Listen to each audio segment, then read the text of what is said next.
पुण्यश्लोक अहिल्यादेवी होळकर यांची जयंती मोठ्या उत्साहाने साजरी।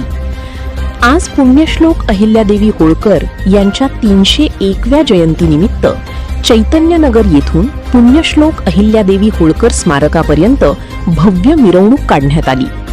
या मिरवणुकीचे उद्घाटन आमदार हेमंत पाटील यांच्या हस्ते करण्यात आले आणि या कार्यक्रमाला प्रमुख उपस्थिती आमदार बालाजी कल्याणकर यांची होती। या मिरवणुकीमध्ये महिला व पुरुष मोठ्या संख्येने उपस्थित झाल्या होत्या। यावेळी आमदार हेमंत पाटील यांनी पुण्यश्लोक अहिल्यादेवी होळकर यांच्या जयंतीनिमित्त सर्व भाविक भक्तांना शुभेच्छा दिल्या व पुण्यश्लोक अहिल्यादेवी होळकर यांचा इतिहास सर्वांनी वाचन करून अंमलामध्ये आणावा अशा सूचना देखील केल्या। मनापासून आमचे व्यंकट मोकले त्यांचे सर्व सहकारी यांचं अभिनंदन करतो की पुण्यश्लोक अहिल्यादेवी यांची आज जयंती आणि शोभायात्रा नांदेडमध्ये काढतात।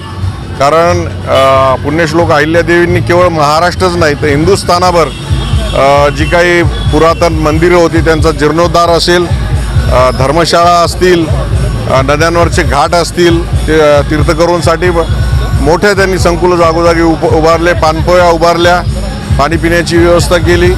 त्याचबरोबर केवळ धार्मिक कार्यच नाही तर उद्योग क्षेत्रामध्ये मोठं काम केलेलं आहे। महिलांच्या हाताला रोजगार मिळावा म्हणून 200-250 वर्षापूर्वी त्यांनी माहेश्वर इथे महाराष्ट्रातले विणकर नेऊन माहेश्वरी साडी ही अतिशय प्रसिद्ध अशी साडी आहे आणि त्यांनी केलेले बांधकाम आपण बघतो की नर्मदे नदीला एवढे पूर येतात, आपण काल केलेले बांधकाम आज खड्डे पडतात, आज रस्ते खराब होतात, परंतु 200 वर्षापूर्वी केलेले घाट अजूनही सुस्थितीमध्ये।